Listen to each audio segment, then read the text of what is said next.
So guys, Duane Richins, Door-to-Door Realtor. Guys, the real estate market has changed. It is changing. Why is it changing? Because of the cost. There are so many people right now that cannot afford to dive in and buy their own home. So you're seeing in big metropolitan areas, LA area, New York, people are living in multi-generational homes. So what does that mean for you as an agent? Are you prepared to change your sales tactics, your approach, as home prices continue to get more expensive? Are you helping to prepare your clients for the future and being an aggressive agent that's ahead of the times, that's helping people to navigate the markets and the rough waters ahead as costs continue to soar and as incomes don't? So let's dive in. What is a multi-generational house, if I can say that right? A multi-generational house is where you have grandma living there, you have mom and dad living there, and they have their kids living in the same home. Now, there are a lot of cultures that do this already, and I think it's fabulous because it brings families together. And I'm a huge family-oriented person. So that being said, when we build our house, I built off to the side of our garage, attached to our garage, but not have an entrance into the home. We built on a mother-in-law apartment. In that apartment, I built first floor living. So masters on the main, kitchens on the main, laundries on the main, and master baths on the main. Now downstairs, I went ahead and put in 2 more bedrooms and another family room. So about 1,600 square feet we added onto our home. Why? If there ever comes a time that my mom or someone in our family needs to live there, easiest is just to plug them in there. They've got everything they need where we're close enough to be able to support them and help them. And guess what? As families grow, this is going to be something that continues to happen. You're going to need to be able to prepare for the future to where mom and dad can move in with you, or kids.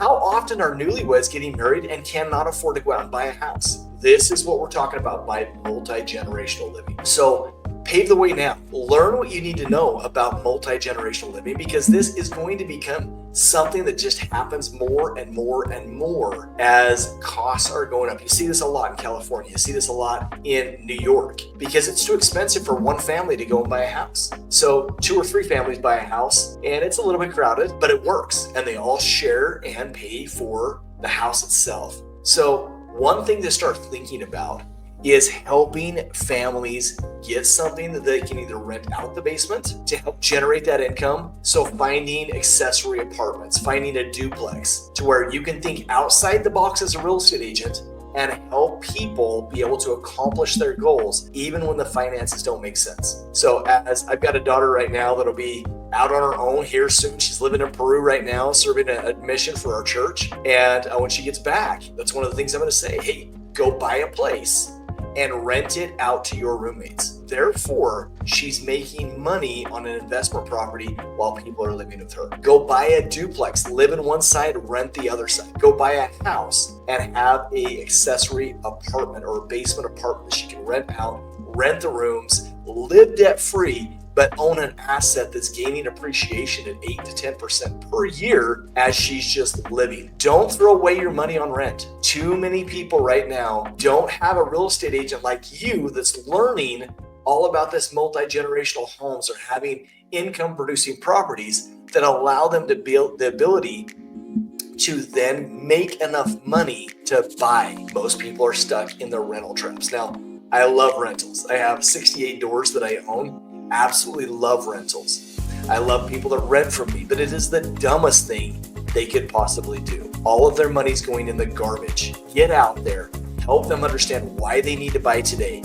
Help them understand just what appreciation does for them, how much they're making without doing a thing, just owning that house. If it goes up by 5%, and it's a $300,000 house, they're gaining $15,000 a year just by having their name on that title. Now, if they bought a $300,000 house and their payment is, let's say, $2,500 a month, out of that $2,500 a month, about, let's just say $1,800 is going to principal, or to interest, and $700 is going to principal. 7 times 12 is $8,400. So they're gaining $8,400 in appreciation every year by just making their payment. That $1,500, that right there is going into interest, which is tax deductible, so they can write that off on their taxes. So guys, help people understand the benefits of being able to do this and how it can benefit not only them, but their children, and as they build real estate and build a huge investment portfolio, how that can change their lives going forward for them and their family. So if you want to stay ahead of the curve, you've got to start learning about these different trends that you can use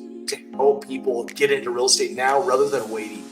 So I'd love to hear more about some of the things you guys are doing creatively to help people get into real estate. Make sure you're texting below, adding comments, make sure you like and subscribe, and write down any questions for you. I'd love to help you. Guys, get out there, find ways to make real estate happen.